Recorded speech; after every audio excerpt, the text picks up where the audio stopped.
video, I would like to explain you the topic of AC circuit consisting of pure resistance only. Let us consider a circuit with a pure resistor of R ohms which is supplied with a sinusoidal voltage of V volts. When this connection is done, a current of I amperes starts flowing in this circuit. This is a sinusoidal current. We have to derive the expression for this instantaneous current of I amperes.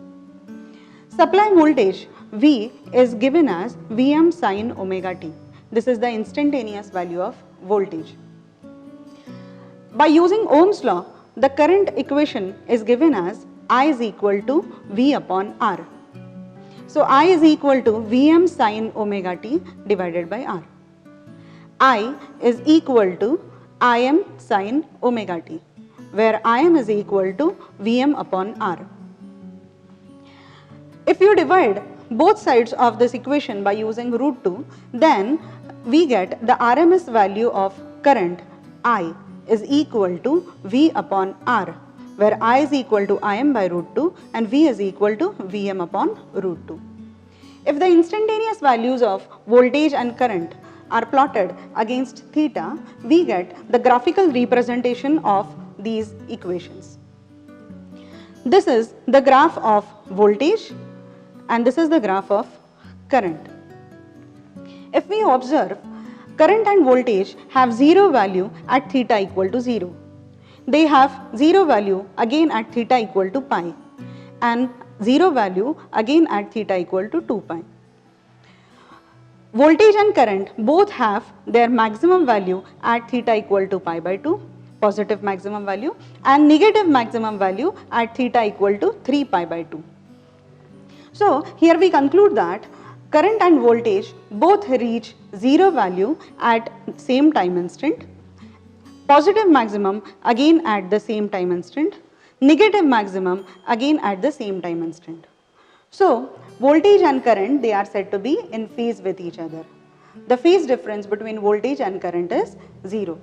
Hence, the power factor of this circuit, which is given as cos phi, is equal to 1. If you draw the phasor diagram of voltage and current, with voltage taken as reference, current is also drawn along the same line. Here, the angle between, the phase angle between voltage and current is equal to 0. Now let us discuss about the power consumed by purely resistive circuit. If we observe the waveforms of voltage and current, it can be seen that at theta equal to 0, both voltage and current are 0 and hence the power consumed in the circuit is also 0. After this, voltage and current both increase positively and hence the power also goes on increasing positively. It reaches its positive maximum value at theta equal to pi by 2. Then both voltage and current go on decreasing and hence the power. Both reach 0 value at theta equal to pi and hence the power also becomes 0. In the negative half cycle of voltage and current, voltage as well as current both are increasing but to the negative side. The power, which is the product of voltage and current, will be positive in this case. At theta equal to 3 pi by 2, voltage and current reach negative maximum value and hence the power reaches its positive maximum value. After this, voltage and current go on decreasing, the power also goes on decreasing and becomes 0 at theta equal to 2 pi.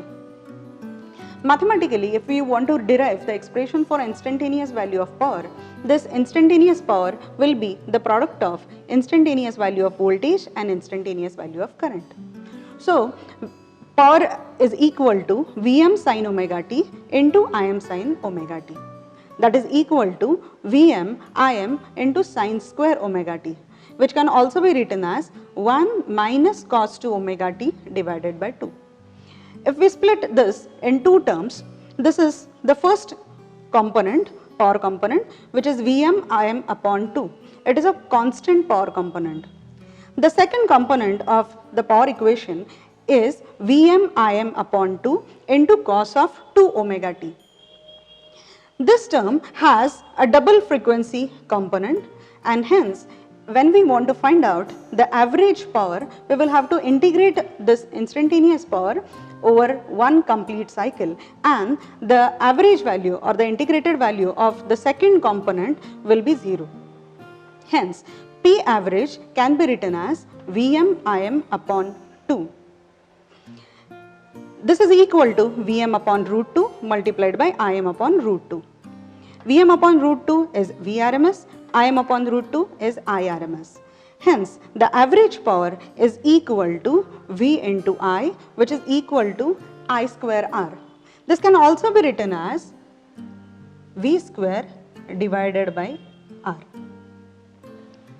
Here, in case of purely resistive circuit, we can say that resistance is the element which accepts power over one complete cycle.